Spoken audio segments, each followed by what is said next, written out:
Pessoal, boa noite novamente. Vamos retornar aqui com o espaço acadêmico. Agora a gente vai para um talk show sobre madeiras de reflorestamento, tá? Vamos falar sobre cedro australiano, sobre a teca e sobre o mogre africano, nessa sequência, tá? Importante a gente dizer que o senhor Fausto aí trouxe alguns brindes que vão ser sorteados, né? Você tem um brinde na mão? Aqui, gente, um livro, né? Teca do plantio à colheita. E são duas peças, dois artefatos de madeira de teca, tá? Então, ao final, a gente vai sortear aqui com os presentes, tá? Então, eu vou fazer a leitura dos palestrantes na sequência, tá? Para a gente não perder tempo.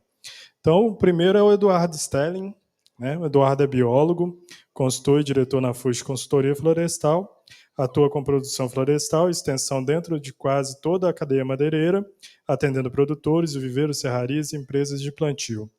Técnica eletrônica, fez bacharelado em licenciatura e licenciatura em biologia na UFV, mestrado em engenharia florestal, com ênfase em melhoramento genético florestal pela UFLA, natural de Divinópolis e residente em Campo Belo, Minas Gerais. Foi neste município que desenvolveu, junto à Bela Vista Florestal, o Programa de Melhoramento Genético do Cedro Australiano, Toona ciliata, alcançando cultivares protegidos de alta performance que revolucionaram a cultura no Brasil. O senhor Fausto Takisawa, na sequência, graduado em Engenharia Florestal pela Exalc, USP, em 1995. Desde 96 atua com plantações de teca, trabalhou como gerente de meio ambiente, gerente de inventário, planejamento e sistematização florestal. Entre 2008 e 2010, assumiu o cargo de diretor florestal na Floresteca. Foi presidente da Área Floresta, né? Associação de Reflorestamentos do Estado de Mato Grosso, de 2010 a 2015. Em 2016, foi condecorado como executivo destaque no Congresso de Madeira 2016. Atualmente está como diretor de P&D e Relações Institucionais da TRC e secretário-geral da Aerofloresta Mato Grosso. E eu vou me apresentar. Eu sou engenheiro industrial madeireiro, doutor em ciências florestais, trabalho com qualidade da madeira, assistência técnica ao produtor, né? Eu até leio o que está aqui. Tem experiência em coletas de campo, estratégia de amostragem, industrialização e beneficiamento da madeira, análise de processos e avaliação das propriedades da madeira, técnicas de avaliação não destrutivas, auditorias, treinamentos, capacitação de recursos humanos e assistência técnica a produtores rurais e empresas madeireiras. Eduardo, fica à vontade. Tá, joia. Obrigado, João. Boa noite a todos, tudo bem? Agradeço muito a presença de vocês, tá? O interesse pelo tema, que é bem interessante. E tem um pouquinho para falar para vocês, tá? Podemos iniciar a palestra?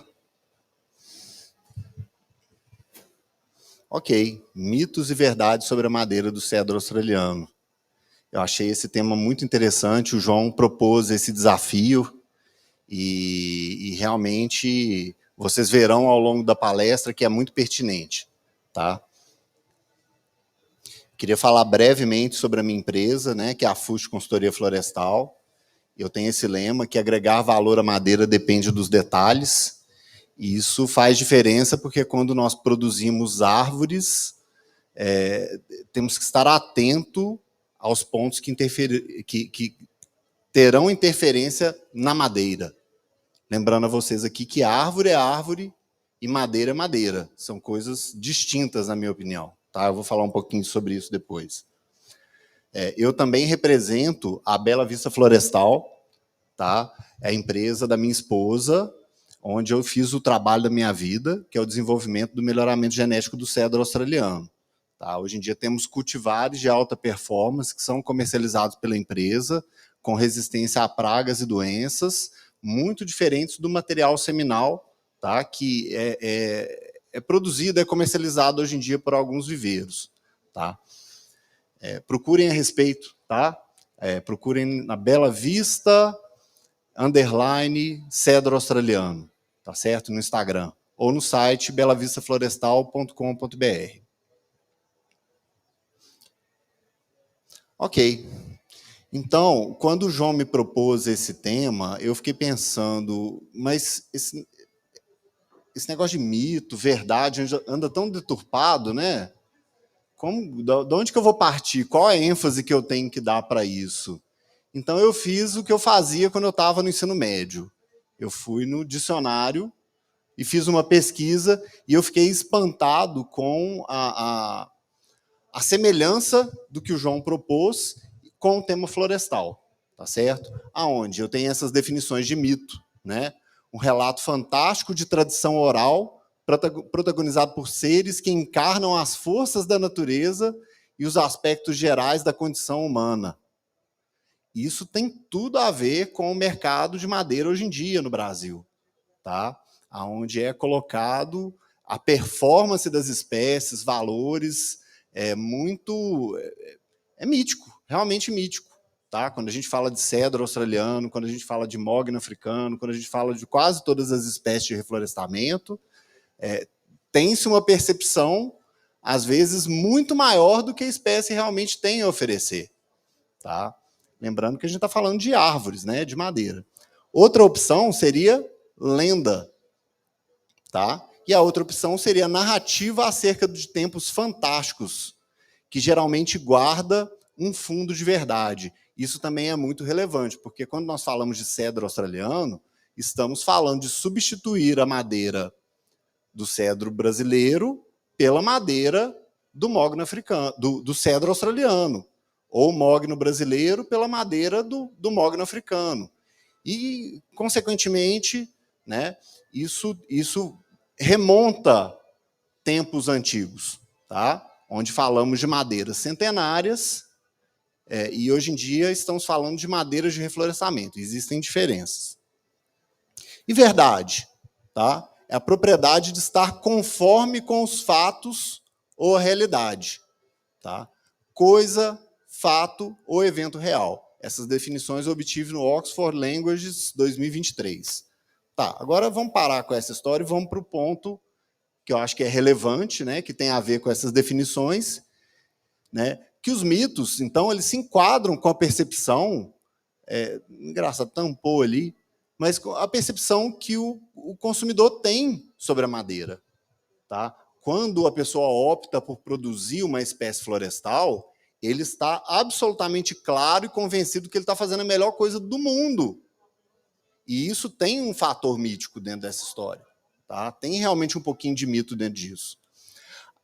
As verdades sobre a madeira são subestimadas e elas ficam em segundo plano frente à grandeza do mito. Tá? Então, às vezes, quando a pessoa se propõe a fazer isso, ela esquece de pontos reais presentes ali e que são concretos e fica preso exatamente na parte mítica, que a madeira é muito valorizada, que a madeira... Não que ela não seja, tá, pessoal? Mas eu estou colocando da seguinte forma. O que eu tenho hoje? Como que é hoje isso? Tá certo? A madeira é uma coisa que a gente planta agora e a gente só vai colher ali daqui a 15 anos. Então fica essa expectativa. É isso que eu estou querendo dizer, é isso que eu me refiro. Tá? E essa inversão de valores, ela gera muito ruído na difusão do conhecimento para produzir madeira. Tá? Então, isso vira uma oportunidade. Vira uma oportunidade para quem vende muda. Tá? Se eu vou plantar agora, só vou colher daqui a 15 anos, eu só vou ver a madeira quando eu abrir a árvore. Para quem vende muda, isso é uma beleza, porque não existe conhecimento, existe um gap de 15 anos no meio dessa história. Tá? Que fica realmente ofuscado, né? E vira um ponto de oportunismo, tá certo? Que gera o ruído. Então, muitas vezes, as informações coesas, informações geradas pela universidade, elas acabam não aparecendo frente a marketing que é feito dentro das empresas e dentro da internet, né? E por oportunistas. Lembrando, gente, que tem muita gente séria, né, trabalhando nesse mercado. Tá? É um mercado muito sério. Produção florestal, eu acho que tem um potencial enorme no agronegócio e ela deve ser incentivada cada vez mais. Né? E a gente tem que trazer cada vez mais a seriedade para dentro desse tema. Então, o mito número 1. Tá? que todo o volume da árvore possui madeira igual. Quem aqui é produtor de cedro já deve ter ouvido falar sobre contas ou sobre expectativas de produção, aonde a pessoa vai plantar, vai esperar um determinado tempo, daí ela vai colher essa madeira, vai processar essa madeira e vai vender. E eu já vi, ao longo da minha vida profissional, pelo menos uns 30 tipos de planilha de custo e basicamente, todas elas são produzidas por pessoas que não estão dentro da área florestal diretamente. Pessoas que não necessariamente conhecem todas as etapas da cadeia, ou têm noções de rendimento, ou têm noções de produtividade, de forma que os dados eles podem ficar superestimados. Então, eu propus ali, gente, uma conta ridícula. Vou passar essa conta com vocês, porque, sem brincadeira, eu já vi planilhas dessa forma. Já adianto que essa planilha está completamente errada. Antes que qualquer um fale que eu sou louco ou qualquer coisa assim, esse é um mito. Tudo bem? Depois eu vou falar a verdade. Na verdade, eu não vou falar a verdade, não, porque a verdade é muito longa para uma apresentação de 20 minutos. Eu não vou conseguir. Fica a sugestão para que vocês me procurem depois para a gente falar sobre isso, mas eu vou trazer uma noção. Então, as contas são simplórias. Uma árvore de 15 anos dá 2 metros cúbicos de madeira. No final, eu terei ali, sei lá, 300 árvores no final do ciclo. Eu vou ter 600 metros cúbicos de madeira, correto? Cotação internacional da espécie, lá na Austrália, 8 mil a 10 mil dólares americanos. Daí eu tenho, né, multiplicando isso daí, coisa de 4 milhões e 800 mil dólares por hectare. Se eu transformar em real, vai dar 23 milhões 616 mil reais por hectare, né? Considerando o dólar da cotação de hoje, tá? É setembro de 2023, R$ 4,92. Gente, não tem ninguém que não vai querer plantar isso. Não tem um que não vai querer. Isso é extremamente atrativo, fala sério. E olha que eu estou usando dados conservadores, tá? Em vez de eu fazer a conta com 10 mil, eu fiz a conta com 8 mil. Tá? É muito conservador. Ok? Mas a verdade ela não é bem assim, pessoal. Madeira não é uma coisa só. Quando vamos olhar para uma árvore, a árvore ela oferece diversos tipos de madeira e também oferece diversos tipos de corte. E a percepção do mercado com relação a isso, a professora Graziella falou muito bem aqui sobre a questão da qualidade, é que esses cortes eles atendem também finalidades diferentes. Então, eu tenho cortes paralelos, tenho cortes transversais, tá? Isso aqui é muito utilizado na movelaria, e eu tenho cortes radiais, né? Um material técnico muito utilizado, por exemplo, para a produção de instrumentos musicais. Gente, essa madeira aqui, lá de fora, o alburno com mescla, ela é uma madeira mais desvalorizada. O miolo da árvore também é uma madeira mais desvalorizada. Tá? Esse corte aqui, gente, eu tenho visto isso aqui na internet com vendas pontuais em torno de R$ 45 mil o metro cúbico da madeira. Para quê? Para fazer braço de instrumento musical. É um nicho pequenininho, muito pequenininho.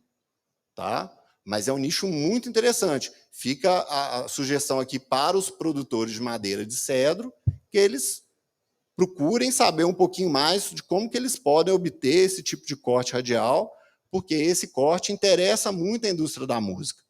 Tá? Ou seja, pode ser mais do que tinha colocado naquela conta antes? Pode, mas não é tudo, gente. A árvore ela vai oferecer diversos tipos de madeira. Tá? E cada um desses tipos vai ter um valor e vai ter uma determinada proporção dentro da árvore. Então, o correto a dizer com relação a valores seria ter uma proporção de cada um deles, atribuir um valor a eles e criar uma média ponderada disso. Tá? Para isso, a gente tem a universidade. Tá? Então, vejam bem, miolo de árvore, gente, aonde a gente tem aqui, ó, essa circunferência aqui, a madeira jovem, é uma madeira que tem muita tensão, é uma madeira que dá muito problema. Tá? Nas partes mais externas aqui, ó, nós temos o alburno ou branco, tá?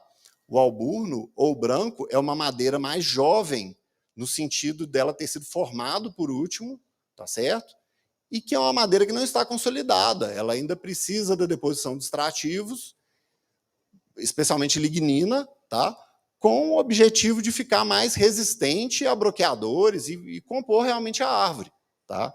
E nós temos essa madeira aqui, ó, que vai aqui entre a madeira adulta até o alburno, tá? Aqui cortou um pedaço para lá, eu vou pegar daqui, ó, vem daqui da medula, não, peraí, vem desse eixo aqui, né, do final da madeira jovem até aqui, mais ou menos, tá? Que é a madeira adulta. Essa é a madeira que realmente é valorizada, é a madeira que passou por manejo, que já não tem mais nó, que a gente consegue trabalhar também com valor muito bom. Mas nós temos que trabalhar com todas, não dá para trabalhar só com uma. Eu tenho que trabalhar com a boa eu vendo fácil. A média, eu tenho dificuldade, mas eu vendo. E a ruim? E a madeira de miolo de árvore? O que eu faço com essa madeira? Tá? Então, precisamos criar nichos de mercado para poder trabalhar com cada um desses tipos, porque é fato que, no final, madeiras de cortes mais centrais ou de árvores muito finas, eles acabam virando um passivo para os produtores. Os produtores acabam ficando com aquela madeira. E o pior, vamos lembrar da palestra do Eduardo, que falou aqui um pouquinho antes, onde o comprador, por falta de conhecimento e pelo mito, ele entende isso aqui tudo como se fosse uma coisa só. É a mesma coisa, não tem diferença nenhuma. Tá? Então, hoje, a gente teve aqui o Gil Cupim Banguelo, que construiu um banco maravilhoso de cedro australiano, tá? Para todo mundo ver, e deixar absolutamente claro que é perfeitamente possível trabalhar com essa espécie, com qualidade, de forma valorizada. João, me ajuda com o tempo? Tá? Tá. Pessoal, então, ó, observem. O pessoal me critica muito que eu não consigo tirar uma foto de madeira boa. Eu só tiro foto de defeito, porque eu trabalho com defeito, eu trabalho com secagem. Então, eu vou tirando foto de defeito. Todo defeito que eu vejo, eu tiro foto. Então, eu tenho fotos aqui de miolo de árvore, onde a gente tem medula, essa medula gera trinca, nessa porção mais interna nós temos nós, tá? Estão vendo aqui, ó, diversos tipos de nó, tá? É possível ver que o miolo da árvore ele não é uma madeira de boa qualidade, mas temos que dar uma finalidade para ele. Madeira de boa qualidade é isso aqui, gente, árvore grossa, tá? Que produz pranchas largas e valorizadas. E árvores que passaram por manejo florestal, receberam desrama, tá? Receberam nutrição adequada, né? O João falou aqui sobre isso, a questão de você oferecer tratos adequados para a árvore, porque isso vai refletir na qualidade da madeira. Lembrando a todo mundo aqui que sem cálcio e magnésio a gente não consegue ter produção florestal, e muitas vezes os produtores não fazem nem calagem dentro das áreas, né? Que é uma coisa extremamente fundamental para consolidar a celulose na produção da madeira. Então, tem que ter um pouquinho de nutriente ali, gente, senão não vai. Esse aqui é o professor Sebastião Rosado, tá? Responsável pelo programa de melhoramento genético do cedro australiano, meu orientador na universidade. Ele foi o gênio aí por trás da produção do cedro. Então, eu trouxe para vocês aqui um mapa de rendimento rápido da cadeia, né, onde eu mostro que uma árvore de 50 centímetros de DAP, ela dá mais ou menos 1,5 metro de madeira. Tá? Mais ou menos 1,5 metro de madeira. Com qual idade? Gente, na idade que ela chegar. Eu tenho caso com 7, tem caso com 30. Tá certo? Mas o shape da árvore seria esse aqui, uma árvore com 50 centímetros de DAP, tá certo? Daria mais ou menos aqui, ó, volume total, 1,5 metro de madeira serrada. Daí eu faço a colheita. 25% disso aqui, pessoal, é ponta de árvore, galho, não dá para serrar. Então, daí a gente já tem uma perda. Tá? 75% vai para a serraria. Ok? Eu serro essa madeira, faço o processamento. Uma parte vira pó, costaneira, ponta de tora. Daí eu tenho o cerrado verde. O cerrado verde, então, do 1,5, eu tirei os 25%, caiu para 1,13, o rendimento de serraria é alguma coisa em torno de 50%. Tá? Então, eu caio aqui para 0,53 metro cúbico de madeira serrada. Tá certo? Na hora que eu pego esse cerrado verde, eu ainda vou ter um processo aqui de contração dessa madeira. A madeira contrai durante o processo de secagem e o volume dela cai mais um pouquinho, tá? Cai para 47%, tá certo? Espera aí, eu tô falando certo aqui? Não, perdão, tá? 53% saiu, né, como resíduo e 47% veio como madeira serrada, tá? Em função do rendimento aproximadamente de 47%. Dessa madeira, tá?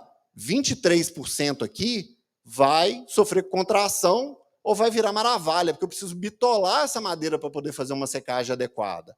Um dos maiores problemas da secagem do cedro é que se você pega uma peça empenada ou mesmo uma peça reta e põe ela para secar, se ela tem variações de dimensão, isso durante a contração acaba virando um defeito depois na secagem e acaba forçando o empenamento de peça. Então, cortar a madeira bem é fundamental para ter qualidade no processo. Tá? Já uma outra parte desse material, ele vai virar o quê? O serrado seco, após essa contração, que deu 0,41. Tá? Quando eu vou para a indústria, e daí a indústria só conhece isso aqui, gente. A indústria conhece daqui para frente. Ela desconsidera toda a cadeia para trás. Tá? Eu tenho um cerrado seco, eu tenho esses 0,41 metros cúbicos aqui, rendimento de marcenaria vai variar de 60% a 40%, dependendo do produto que o pessoal está trabalhando. São rendimentos baixos, muito baixos, aonde me traz uma situação aqui, ó, aonde eu vou ficar com 0,2 metros cúbicos de madeira serrada a partir dos 1,5 iniciais que eu comecei com a árvore. Então, ao longo da cadeia, essas perdas vão aumentando, tá certo? Onde chegamos nesses números, tá bem? Produtores de madeira, vamos parar aqui, beleza? Essa conta aqui não é nossa, essa conta aqui é da marcenaria, é do marceneiro. Ele que vai arcar com isso daqui. Ó, então, temos aqui o rendimento do produto de árvore para objeto de 13,3%. Tudo bem, gente? Mito número 2. Tá? Madeira leve é ruim. Quem já ouviu falar isso? Madeira leve é ruim, não presta, não serve. Tá certo? Não gosto, eu gosto daquela madeira pesada, eu gosto de teca, né, Fausto? Teca é um madeiraço, tá? Madeiraço. Mas eu não gosto de fazer essas comparações. Eu acho que toda madeira é boa para o seu uso. A teca tem o uso dela, o cedro tem o uso dele, e a nossa percepção sobre essas espécies deve ser de que não é uma espécie que vai substituir a outra. Gente, a madeira é aquilo ali, a espécie é aquela ali. Tá? Então, toda vez que a gente olha para essas espécies com essa percepção, nós temos um problema, tá? Com essa percepção de substituição. É o fato que você pegar aquela madeira e olhar, você tira conclusões excelentes sobre ela. Então, ó, até os 4 anos, 380 quilos por metro cúbico. De 4 a 8, 410. De 8 a 12, 440 quilogramas por metro cúbico. À medida que a árvore vai ficando mais velha, ela também vai ganhando densidade. E quando a gente estuda a densidade da madeira na Austrália, de árvores centenárias, ela está girando ali em torno de 500 quilos por metro cúbico. É um peso excelente, um peso bom para poder trabalhar com essa madeira. É uma madeira fácil de ser trabalhada. Tá? E nos plantios, em geral, entre 8 e 12 anos, ou os plantios acima de 18, nós temos aqui girando entre 440 e 470 metros cúbicos por quilogramas por metro cúbico. Obrigado. Tá? Então, aqui eu tenho um exemplo de processamento. Tá? Daí eu pergunto para vocês, o que é mais fácil mexer, gente? Uma tora dessa daqui ou uma tora de embuia? Uma tora de aroeira? Pensa em estrutura de colheita. Qual estrutura que é melhor? Trabalhar com a madeira de cedro ou trabalhar com a madeira mais pesada? Temos vantagens de trabalhar com madeiras leves. Tá? Então, verdade, a leveza otimiza tudo. Tá? Nós temos vantagens logísticas. Um caminhão de 13 toneladas leva 30 metros cúbicos de madeira de cedro australiano, ao passo que ele vai levar apenas 21 metros cúbicos de mogno africano, por exemplo. A diferença é muito grande, gente. Tá? Então, considerando que a madeira do cedro, do mogno africano, tem 600 quilos por metro cúbico. Tá? Vantagens nos processos industriais. Como a madeira é leve, o corte é simplificado. Temos menos perdas com a fiação. Todo o processo ele é simplificado. O tempo de produção ele é mais rápido. Então, tem uma série de aspectos industriais que o João poderia falar muito bem para a gente sobre isso. Depois vamos ter que marcar uma palestra só para falar disso, tá, João? Tá? Então, é possível melhorar e acelerar processos industriais, possibilitando máquinas menores, tá? E de menor desgaste e depreciação. E nós temos vantagens na experiência de consumo. Tá? Quando a gente vai num restaurante que a cadeira é muito pesada, ou a gente tem uma cadeira muito pesada em casa, muitas vezes isso é desconfortável. Ter um objeto leve é bom, é interessante. Isso, na minha opinião, é uma tendência. Tá? Então, eu vou mostrar para vocês aqui. Ó. Isso aqui é a produção de toras de cedro australiano, normalmente, então, no transporte de toras. Tá? Eu tenho aqui um exemplo do produtor, né, do seu Alberto Vilela, lá da Fazenda Bela Vista, mostrando aí a velocidade de produção dos clones de cedro australiano no café, no sequeiro. Né?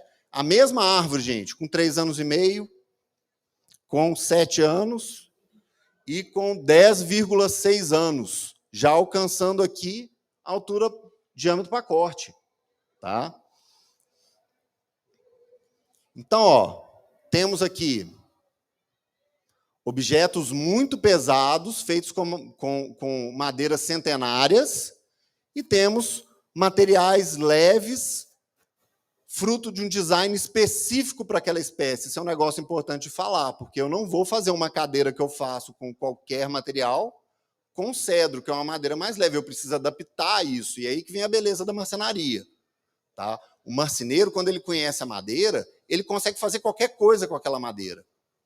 Mas ele vai ter que mudar. Não dá para fazer do mesmo jeito que ele faz com a outra madeira. Alguma alteração vai ter. Cola, dimensão, tá certo? Mito número 3. Árvore é madeira. Árvore não é madeira, gente. Árvore é árvore, madeira é madeira. Parece simples, mas não é. Na cabeça do pessoal, quando você tem um plantio florestal, ali você já tem qualidade, valor embutido, tem tudo. E muitas vezes o que acontece é que quando nós serramos as árvores, nós não achamos aquela qualidade dentro da árvore, porque aquela árvore não foi fruto do manejo adequado. Isso é frustrante para o produtor. Imagina você passar 15 anos, serrar a madeira e chegar no final concluir que aquela madeira não é boa. Isso aconteceu comigo aqui no Espírito Santo. Eu vim aqui colher madeira, eram árvores maravilhosas, e a gente começou a abrir as árvores, eu falei, não dá, vamos parar, porque o cliente queria madeira AAA. Aquela madeira não era A, aquela madeira era B. Madeira B atende perfeitamente vários processos, mas o cliente queria uma coisa específica, então interrompe o processo, porque senão eu vou levar prejuízo.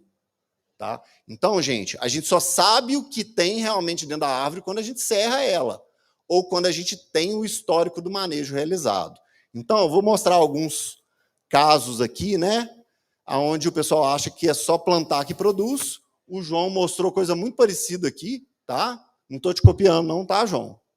Me perdoa, é João? É Antônio? João Oliveira. Não estou te copiando, não. Ó, mas isso aqui não é uma paisagem marciana, tudo bem? É um plantio de cedro australiano numa área, num cambissolo de campo de altitude.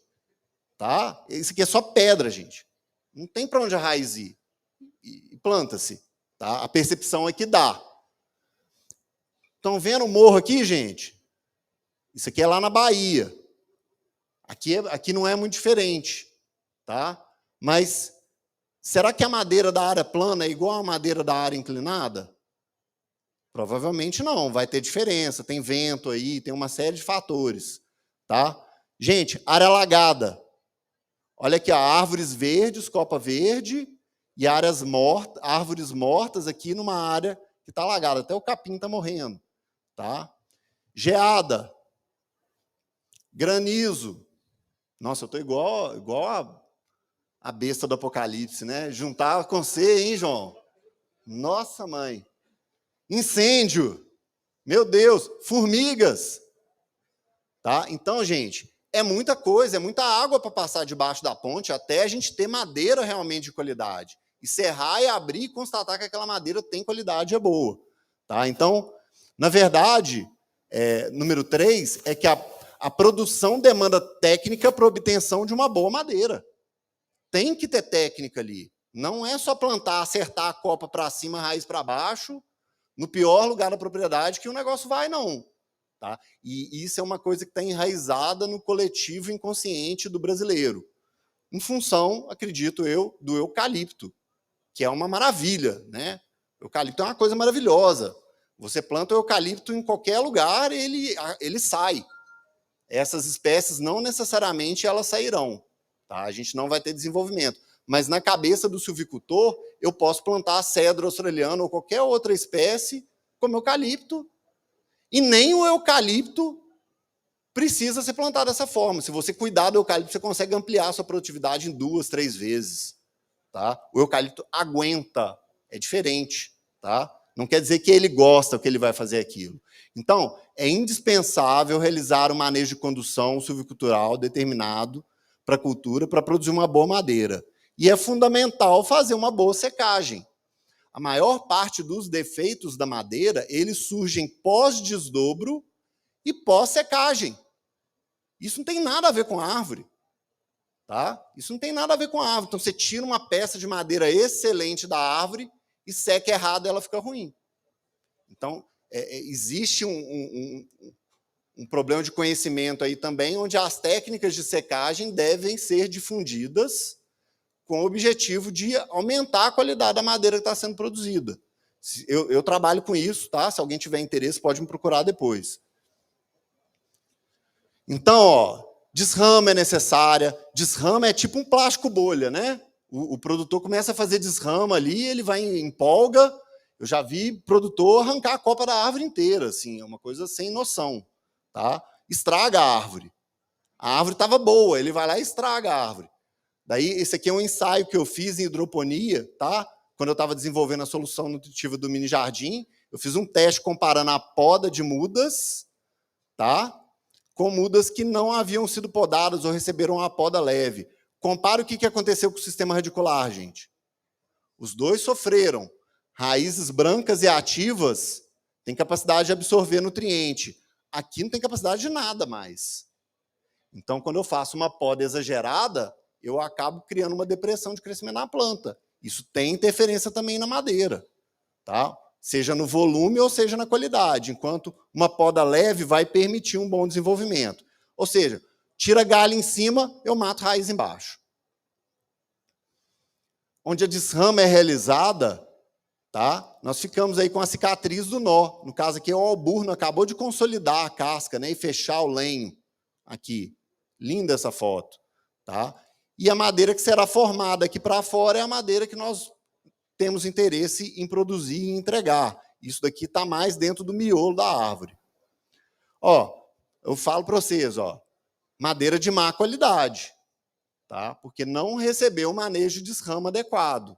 Então, a madeira teve nós, tá certo? Madeira largada no campo, pessoal. Eu corto a árvore e largo ela lá. Ah, não, deixa ela aí que ela seca um pouquinho, fica bom. Tá? A madeira racha toda, trinca toda, tá certo? Em função das tensões, em pé ela funciona do jeito, na hora que deita vira outra coisa. Fora fungos decompositores que entrarão aqui na madeira e mancharão a madeira também, tirando aquele vermelho bonito que ela apresenta. Então, é necessário ficar atento também com esses critérios. Ó, e daí, gente, tem mais uma montoeira de defeito aqui, mas eu vou simplificar e vou concluir. Ó, assim que tem que ser o negócio. Tá? O pessoal fala que eu tenho toque, né? Eu acho que eu tenho mesmo, porque eu gosto assim, ó. Tudo bem? Assim, ó, a gente tem pilhas presas, tá?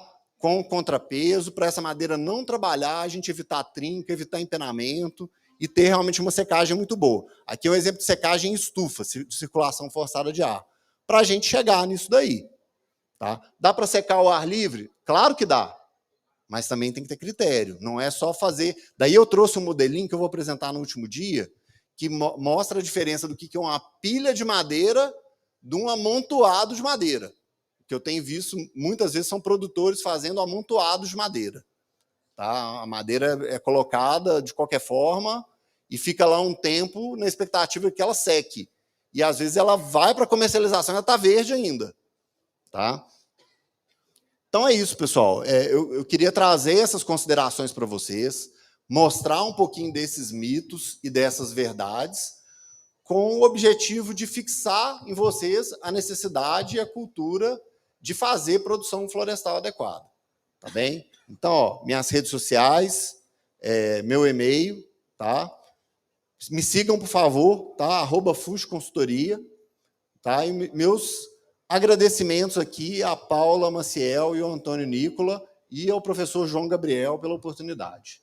Tá bem? Obrigado.